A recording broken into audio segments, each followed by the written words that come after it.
만약에 어, 커피집에 가서 커피를 한 잔을 시켰다. 가상해 볼 때 이 커피가 테이블 위에 왔습니다. 보니까 그 커피 잔에 뜨거운 물도 들어가 있고 설탕도 들어가 있고 프림도 들어가 있는데 한 가지만 빠졌어요. 커피가 없습니다. 그러면은 그 커피가 아무것도 아니겠죠. 다 있는데 한 가지만 빠졌는데도 아무것도 아니다 이거예요. 여러분, 우리 인생에게 있어서 풍성한 박식한 지성도 있고, 그리고 외국어가 유창한, 그런 유창하게 외국어를 구사하는 실력도 있고, 성공했던 경험도 많고, 지금도 성공을 경험하고 있으며 부족함이 없이 다 가졌다 하더라도 한 가지가 빠졌다면, 사랑이 빠졌다면, 하나님을 사랑하는 사랑이 없고 이웃을 사랑하는 사랑이 없고 형제를 사랑하는 사랑도 없이 산다면, 다 가졌는데 사랑이 없다면 성경은 뭐라고 말씀하십니까? 성경은 아무것도 아니라고 말씀을 하고 있습니다. 본문 1절에 보게 되면, 우리 1절을 다 같이 한번 읽어보겠습니다. 내가 사람의 방언과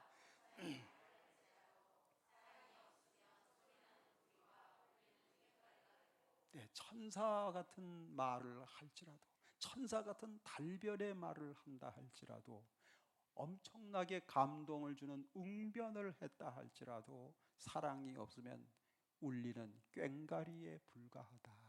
아무 의미가 없이 괜히 소음만 내는 울리는 꽹과리에 불과하다. 아무것도 아니다. 이렇게 성경은 말씀을 하고 있습니다. 또 2절의 말씀에 보면, 2절을 다 같이 보겠습니다.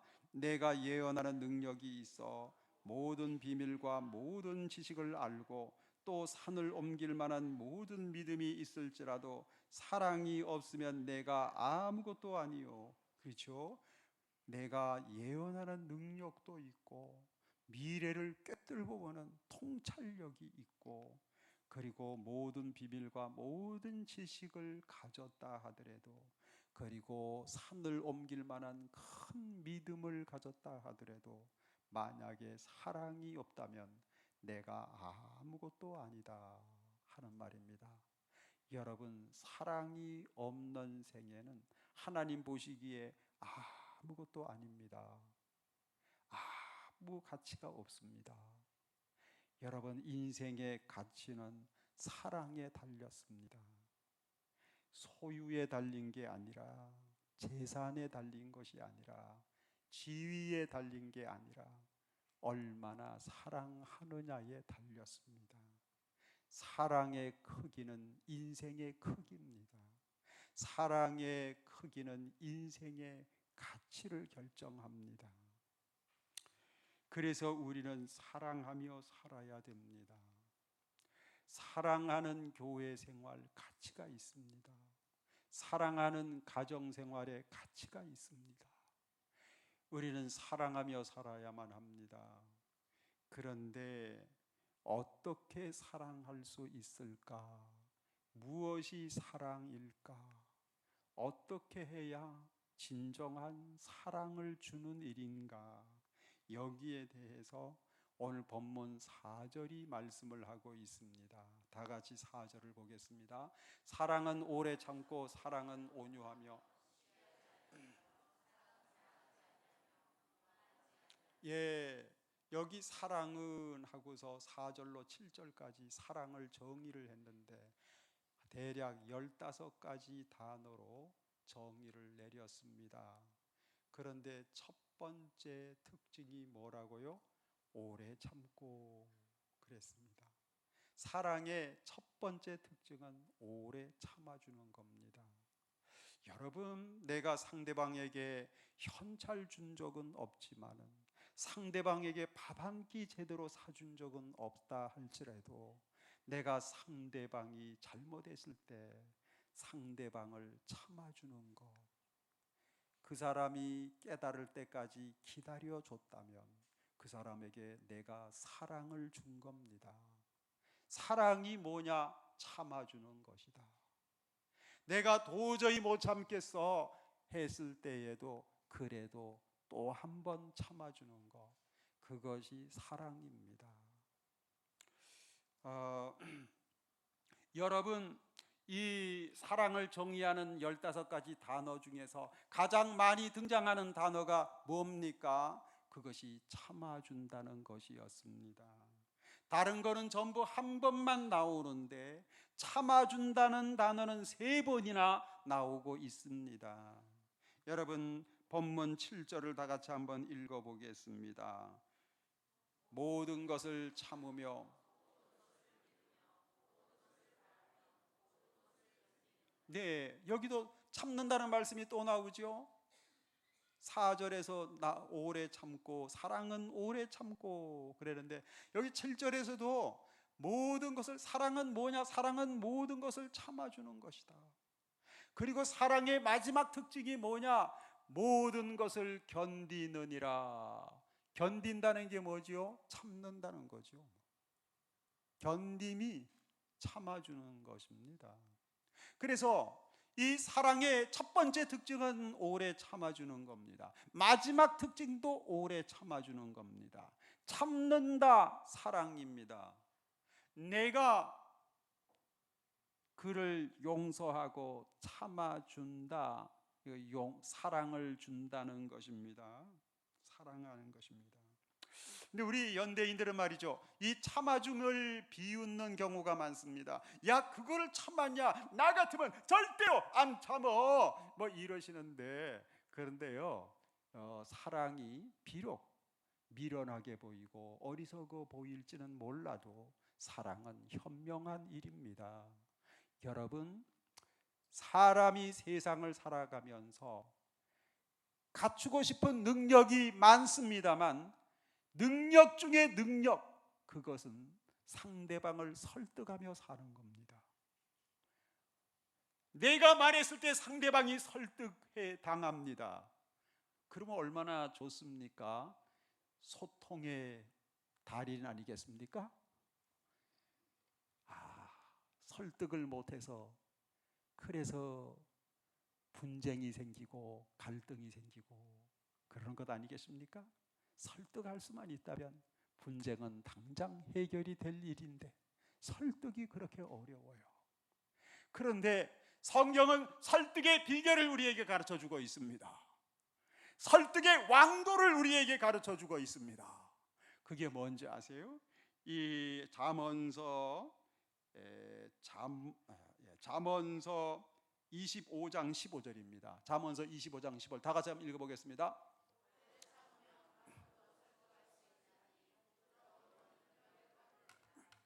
예, 여러분, 오래 참으면 관원도 설득할 수 있다 그랬습니다. 이 관원은 지위가 높은 사람을 말합니다. 힘 꽤나 쓰는 사람, 영향력 있는 사람입니다. 권력을 가진 사람입니다. 이 권력 가진 사람들은요, 다른 사람 말 잘 안 듣습니다. 내게 권력이 있기 때문에, 내게 고난이 있기 때문에 내 맘대로 합니다. 내 맘대로 합니다. 누가 뭐래도 상관 안 합니다. 그런데 그렇게 막강한 사람이라 할지라도 그 사람을 설득할 수 있는 비결이 있다 그랬습니다. 그게 뭐냐? 오래 참는 겁니다. 오래 참다 보면 언젠가 그 사람이 깨닫고 그 사람이 설득이 되어서 그 사람이 변한다 이거예요. 오래 참아줄 때. 여러분, 오래 참지 아니하고 성을 내게 되면은 당장 상대방을 힘으로 압도할 수는 있을지 몰라도 그 사람을 설득은 할 수는 없습니다. 그런데 오래 참아주기만 한다면, 끝까지 기다려주기만 한다면 반드시 그 사람을 설득을 하고야 맙니다. 그래서 오래 참는 사람이 강한 사람이에요. 오래 참는 사람이 현명한 사람이에요. 오래 참아주는 사람이 사랑을 주는 사람이에요. 우리는 오래 참는 그러한 사랑의 삶을 살아가야 되겠습니다. 여러분, 우리 교회도 사과 농사 하시는 분들이 계십니다만은, 이 사과 농사 하실 때 첫 번째, 이 부사 사과나무에 사과가 열렸습니다. 퍼렇게 익지 않은 상황인데, 아이 성질 급해가지고 이걸 익기도 전에 뚝 따서 시장에 내놓으면 상품 가치가 뚝 떨어지죠. 맛도 없습니다.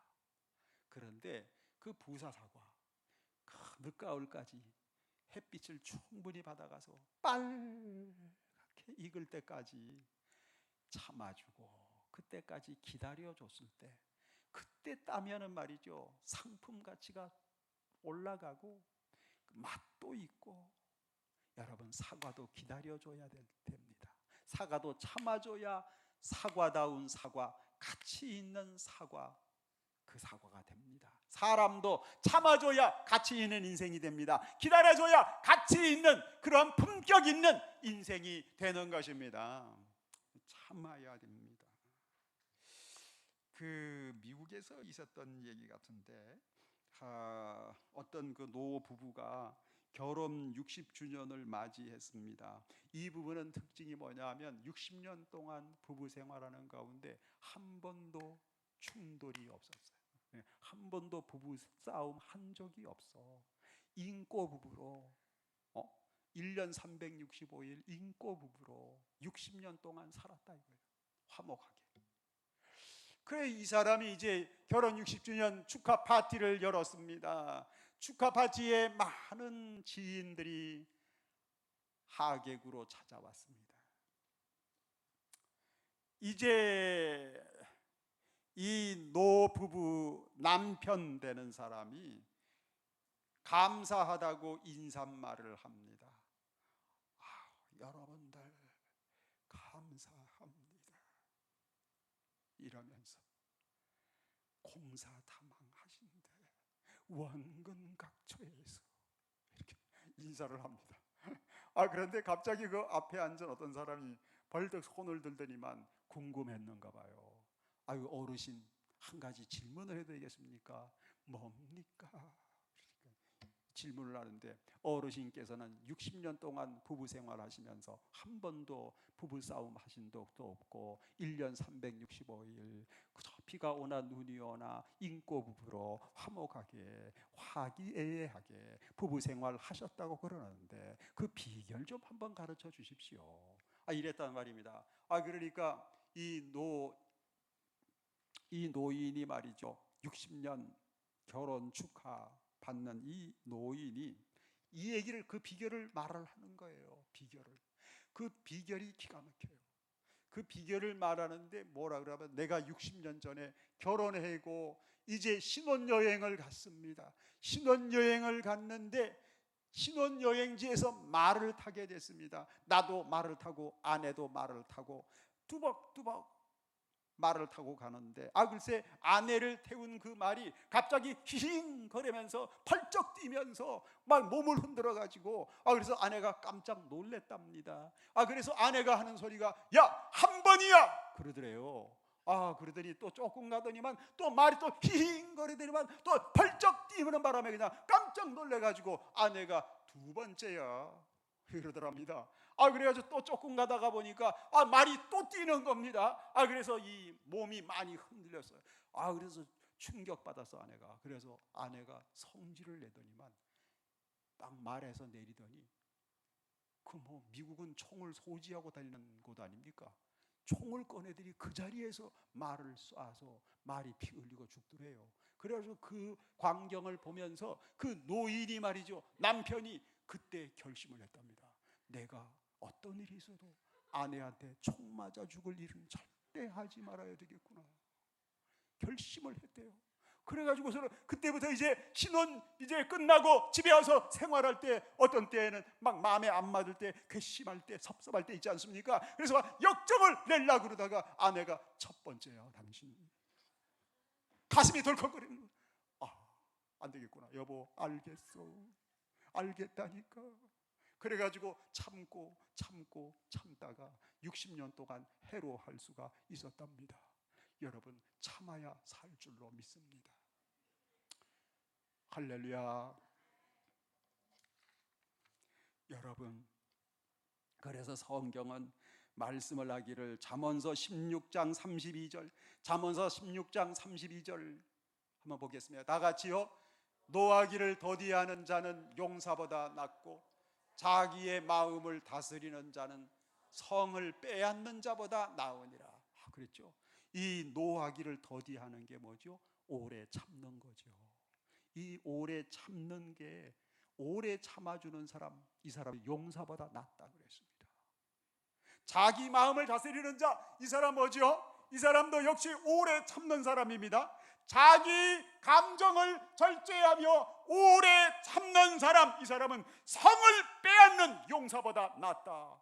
이렇게 성경은 말씀을 하고 있습니다. 제가요, 오래전에 부산서 목회할 때,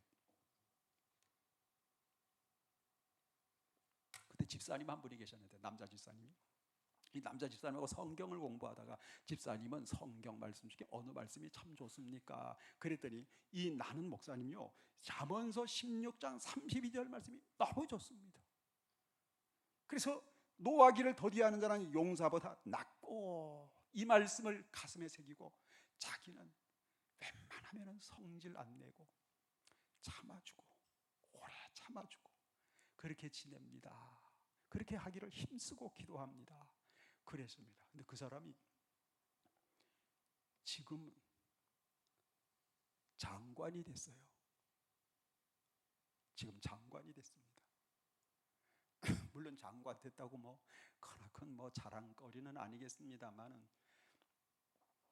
어쨌든 간에 오래 참다 보니까 그 인간 관계의 성공자가 될 수가 있었고, 사회생활에 앞장설 수가 있었던 것이었죠. 참아야 하지요. 여러분, 예수님의 제자 중에 이 베드로는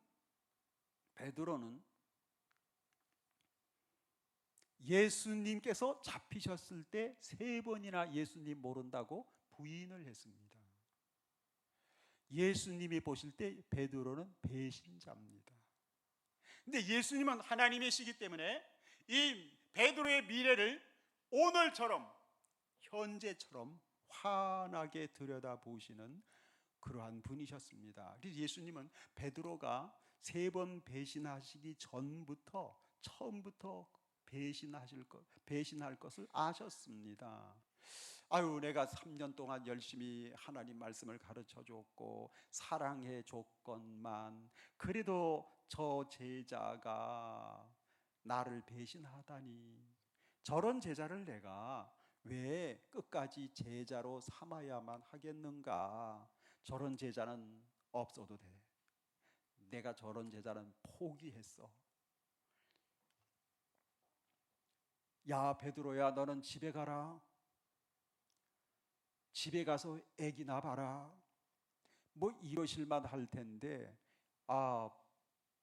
예수님께서는 말씀하시기를, 베드로야, 너가 지금은 나를 따라오지 못하지만 후에는 따라오리라 말씀하셨어요.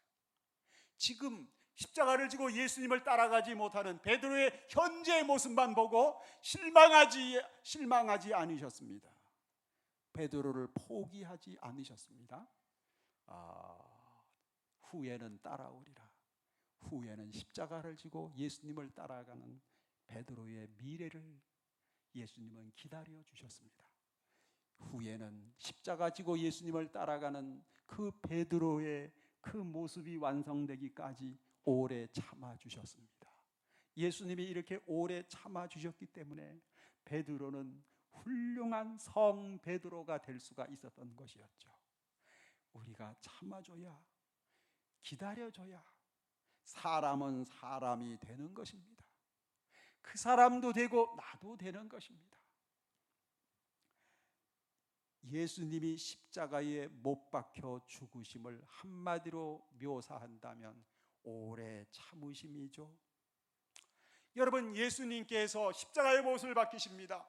양손 양발에 큰 대못이 박힙니다. 살점을 뚫고 뼈까지도 부러뜨리면서, 그러면서 관통을 합니다. 거기 사이에서 피가 엄청 콸콸 쏟아져 내립니다. 그랬을 때 예수님께서 내가 더는 참을 수가 없노라 하셨다면 어떻게 될 뻔했겠습니까?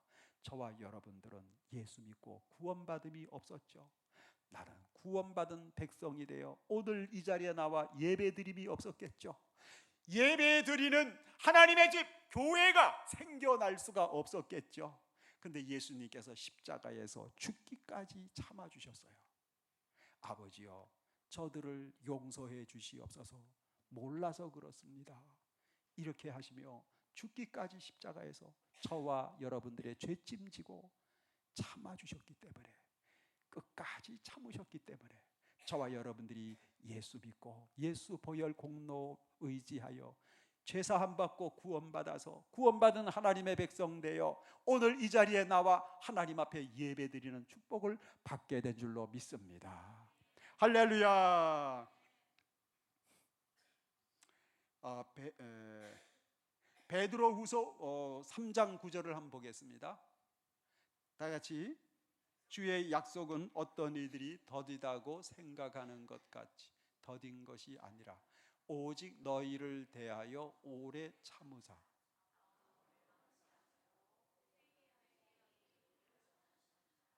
그래서 주님께서는 오래 참으사 아무도 멸망하지 아니하고 다 회개하기에 이르기를 원하시느니라. 주님은 오래 참아주셨어요. 왜? 우리가 다 예수 믿고 구원받기 위해서입니다.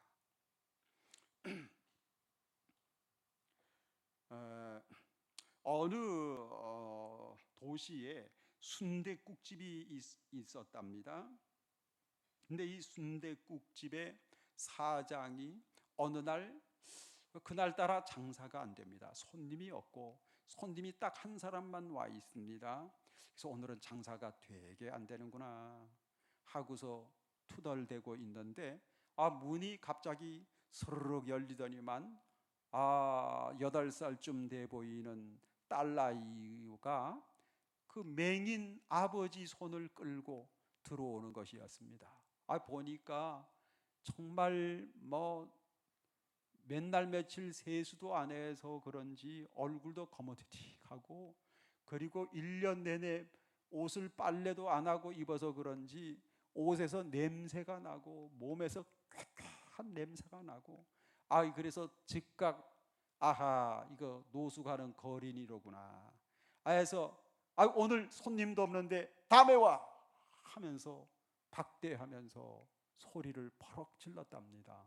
그런데 그 소리 들은 척 만척 안 하고 이 딸아이와 맹인 아버지는 식탁에 딱 앉는 것이었습니다. 그러더니만 순댓국 2그릇 주세요. 그 순간 이게 얻어먹으러 온 거린이 아니라 사 먹으러 온 고객이로구나.